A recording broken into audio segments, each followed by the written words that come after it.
hours, so to speak. But well, man, it's great to meet you. Thank you for taking a minute out today. I appreciate it. Sure, no, I'm happy to join you. So I'd like to begin our conversation before we get into your work by asking you, this whole pandemic, living through it, how did you end up getting through that time period and how did it change the way that you do things now?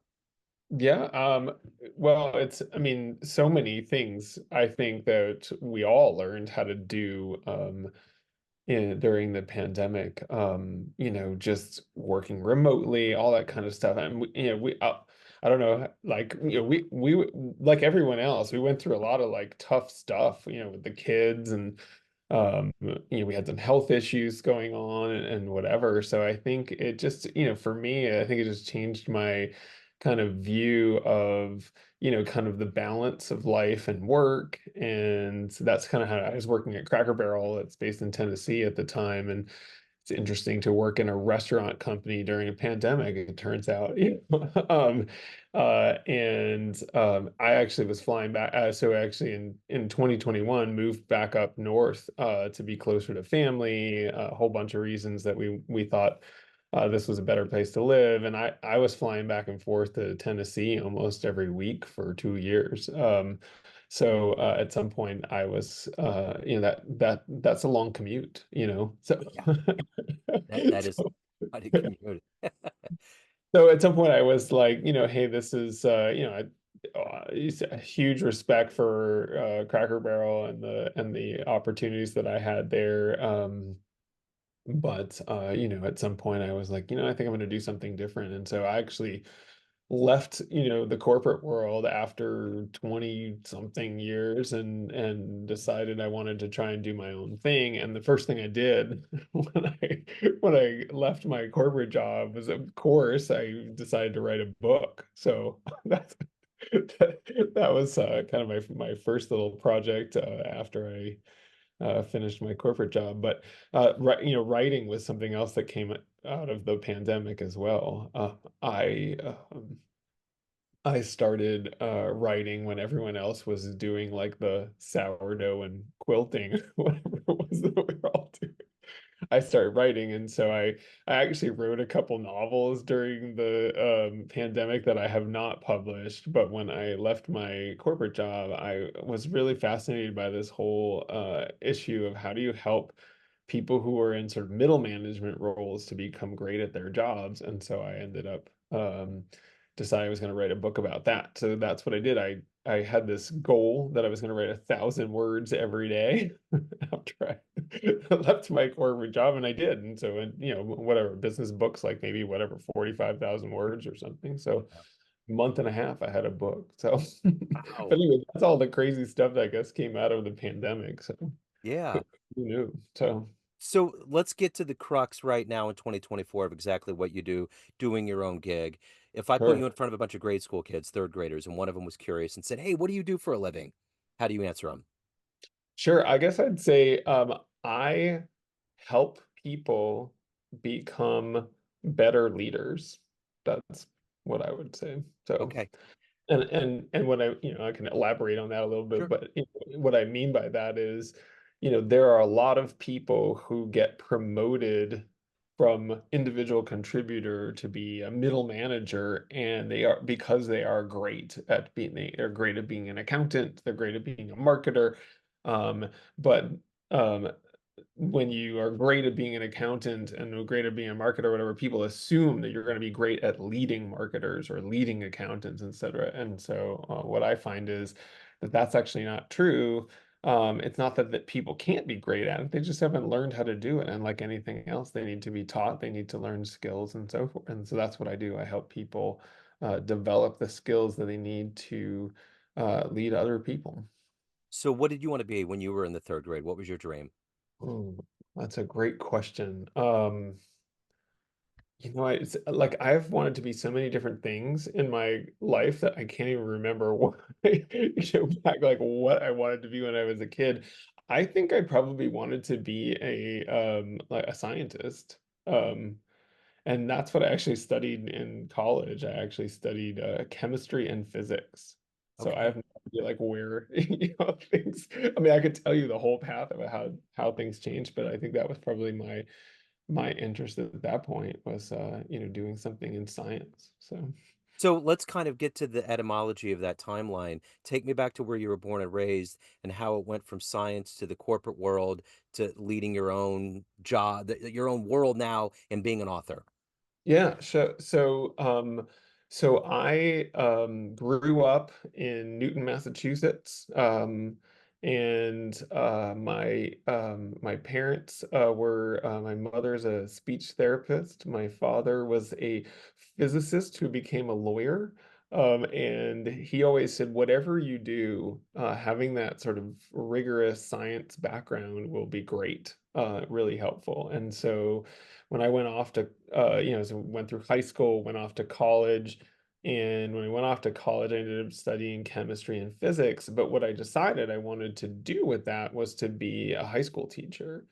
And so I taught high school boarding, at private boarding schools for about 4 years, two different schools, very, very different schools from each other.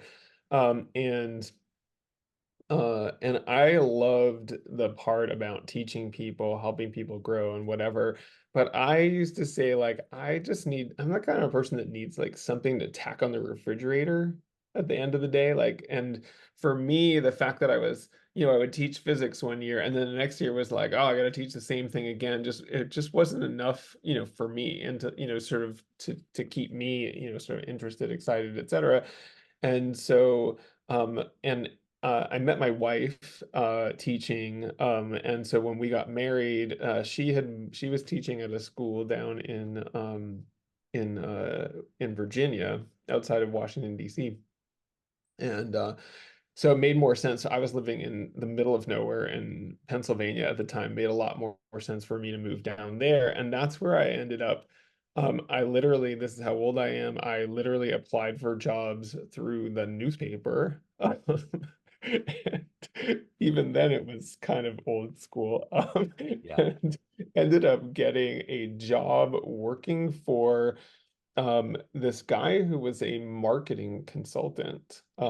He had a very famous brother in the marketing world, a marketing professor who wrote the probably most widely used marketing textbook at the time in the world, and he was building a consulting business out of that, and he hired me for a couple of different reasons, but I will say for me, it was probably one of the toughest jobs and maybe worst jobs I ever had because it was such a culture shock to move from being a teacher into that kind of work world and whatever. So I didn't last very long. I decided I'm going to go back to school and get an MBA. And so I went off and got a degree in business. And the thing that really caught my eye, so I was like, I'm going to do this marketing thing. And then I learned about something called brand management. And I don't know if you're familiar with what brand management is, but um, I ended up basically working at Nabisco in the summer, and then got a full-time offer from them to go work on the Ritz cracker brand. And then I worked on the Oreo cookie brand. At some point, I moved over to the Hershey Company, where I always say my kid's favorite title that I've ever had is when I was the director of Twizzlers and Jolly Rancher. Uh, and then I worked for a grocery store company, and then for much of the last 6 years, I was working at Cracker Barrel as a vice president of marketing, and later a vice president of strategy and business analytics, and all that. So the connection between that and what I'm doing now is that all that time that I was in those roles, I had people reporting to me and I had to report to people. So in essence, I was a middle manager, sort of stuck in that kind of gray area where you're like, I need to translate the things that people are asking me to do from above into work, and motivation for the people that work for me. And that I think to me ties very much that my love of that role and helping people grow and into those roles, I think ties very much back to that, that original start as a teacher. That I like teaching folks, I like helping people grow, and I think that always must have come through in in the way I led and so forth to the point that, say, when I was at Cracker Barrel, I was kind of like one of the non-HR guys that they would go to be like, hey, can you give a presentation to middle managers in the home office on how to build trust with your team, or they would ask me to work with that you'd bring in, restaurant managers for training, and they'd say, "Can you talk to the restaurant managers about how to use strategy, how should think about strategy in their day-to-day work?" So that was kind of how I ended up sort of, coming to recognize that that was something I liked doing. I liked helping people understand their jobs. And I think the other thing that I discovered while that was happening was that I um, often found that people in these middle management roles are just, they feel a little lost. And the things that they need to feel less lost are really not that complicated. It's not rocket science. It's not, quantum physics or anything, but it's the kind of thing that if you don't learn how to do it, you don't know how to do it. So I really, that's kind of how I ended up doing what I'm doing now. So, who's been kind of a hero for you, an inspiration for you in your business life? In my business life, well, I would say there are a couple of bosses that I've had that have been, I would say, sort of put them up on a pedestal in terms of the way they led me and how empowering that was. I can think of somebody who I worked with at very early days when I was working at Nabisco in my, the very beginning of my career, who, I mean, one of the things she did was she was like, you need to, come to me and tell me what you want to do. Don't ask me what to do. And she did this thing that I've always thought was just a brilliant tactic, which was she would like basically close her door and force me to like be like, all right, I guess I got to figure this out myself. And it was really empowering thing of like, oh, not only does she not, is she not going to tell me what to do, she actually doesn't want me to come to her to tell me, to find out what to do. Another guy who really was just he just I was this junior guy on his team, but he would let me come into his office and we would just go back and forth and talk about ideas and how we might, he would listen to, whatever crazy thing I came up with. And I felt like he really helped refine the way I thought.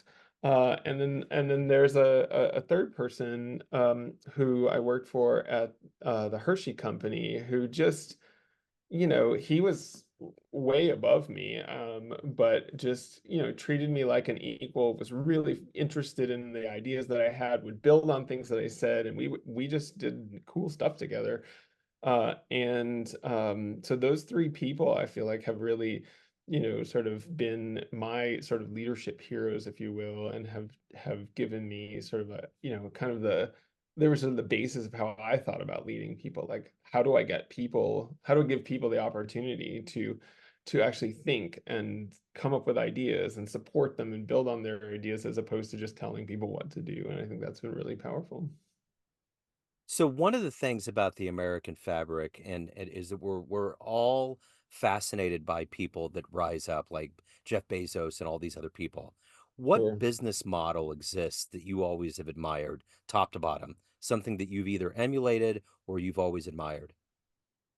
Um, I think, I'm trying to think of a specific company, but I guess there's this idea. Actually, I came across it recently, described really, really well in a book that I don't know if you'd be familiar with. There's a book called Multipliers by a person named Liz Weissman. And in this book, she talks about these models of leadership, one of which is very empowering, gets more out of a team. She calls that a multiplier. And then she has another version or the opposite of that, that she calls a diminisher. And actually, in this book, she describes the diminisher with this great analogy, which is this analogy of one brain with many hands, um, and how limiting that is when you only have one person at the top, kind of making sort of making all the decisions, making all the calls. The capacity of the business becomes very limited, right? Because you basically need that one person to do everything. Um, and so to your question about business models, it's that business model that basically sort of lets go. of the need to really control everything and really pushes down decision making and you know, delegates that decision making rights and ability to the folks that are closest to the work.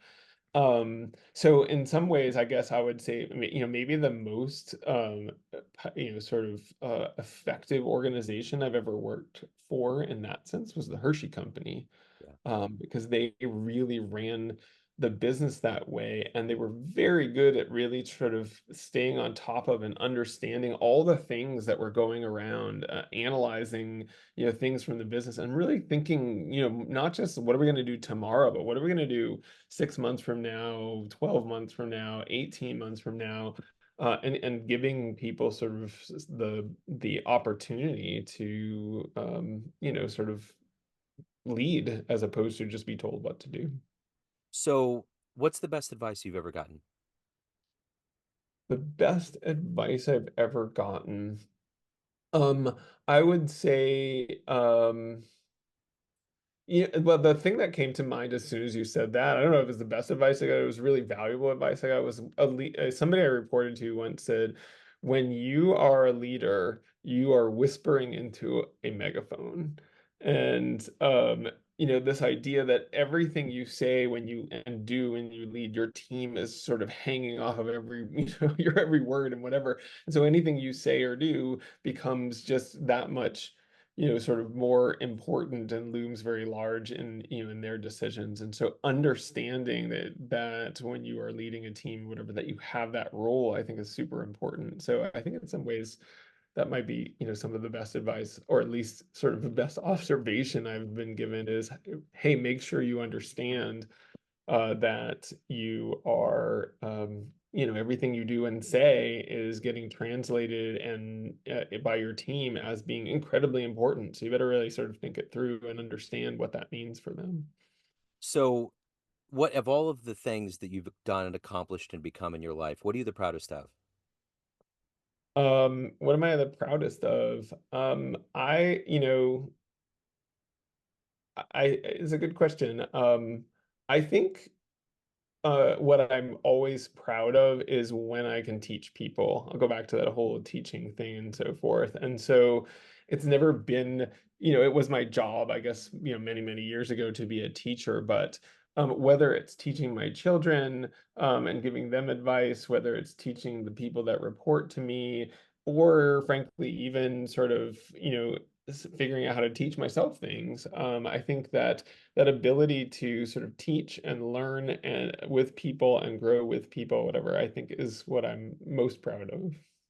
It's interesting. I've been in marketing myself, and I look at this modern wave of marketing that's happening, and we're kind of right now emblematic of that with podcasting. Yeah. Do you think this is one of the more personal, one of the best ways to disseminate your message and get it out there? Absolutely. I mean, I have a podcast myself with them. I have an identical twin brother, and actually, one of the bosses that I was describing as one of my heroes is the three. She's also a co-host with us, and the three of us, are doing this podcast together, co-hosting, and it's called Twinning Strategies. Sorry, because they're my brother. This is my twin brother. Yeah. And but I don't know. I mean, I'm sure you've had this experience. We have conversations with people that we would never have. Yeah.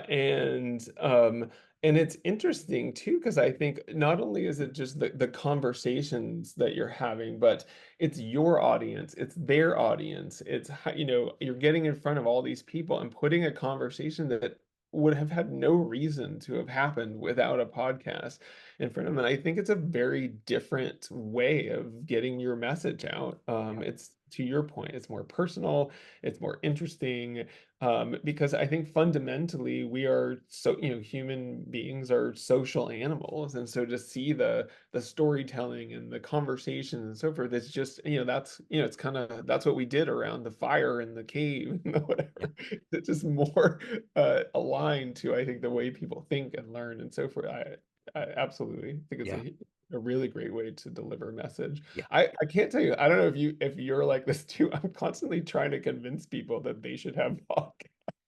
I talk to him all the time too. People are like, I've heard people say I need to have all this equipment and all this stuff. It's like, no, you need to have No, a workable microphone that isn't that bad to get, isn't that expensive, right. yet need to have a computer and then, figure out how to edit and put it out there. That's it. Yeah, So, and actually, I mean, we take it on Twinning Strategy, we've taken it to even another level is we do every episode live yeah, so that we don't even do the that's editing. And it. you it's funny, like you really don't, there's not that much to edit. I mean, I think we've had to edit once in Yeah. 20 episodes or something. Yeah. So Yeah. It's wild. yeah.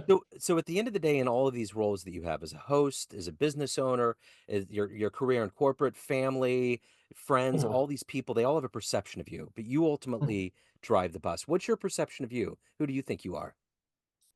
I for me, I like the thing that I always think about is that I am a curious learner. That's the thing that I think is the most I always look for that when I was hiring people and whatever. Like I'm constantly learning things. I'm always I don't know, I'm a huge user of Audible. I listen to books all the time. I know this may sound ridiculous, but I have trained myself to listen to books at like 2 to 2.5x. So I Yeah. listen to like 3 books a week or something. But just, or just, to your point about getting in conversations with people, networking with people, I learned so much. And so to me, my perception of myself is that's what I like doing. That's who I am, is somebody who just is constantly looking to hear different opinions, learn more, etc. So. Excellent. If anyone out there wants to listen to your podcast, hire you, reach out, any of the good business, where do they go? So my author site for my book is jeffsigel.com. So it's jeffsigel.com. And the podcast, if you want to see myself and my twin brother and our co-host Elena, you can see us either on YouTube or Spotify or Amazon, but it's Twinning Strategy. Excellent. Jeff, this has been wonderful. Thank you, sir. Keep doing the great work. You too. Great Great to to meet you.